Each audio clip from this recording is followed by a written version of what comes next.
How to set up an RPAS Wilco Enterprise account. Click Sign Up and enter the required information, such as your name, email address, and password. When you're done, click Get Started.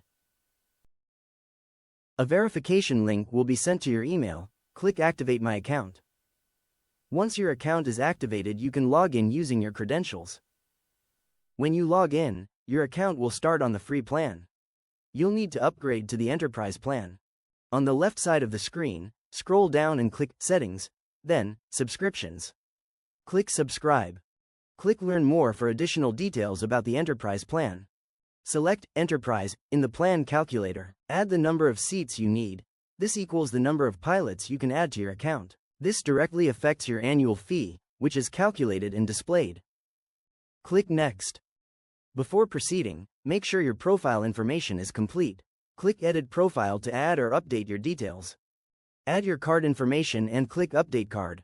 If your card information is successfully updated, you'll see this notification. Click OK.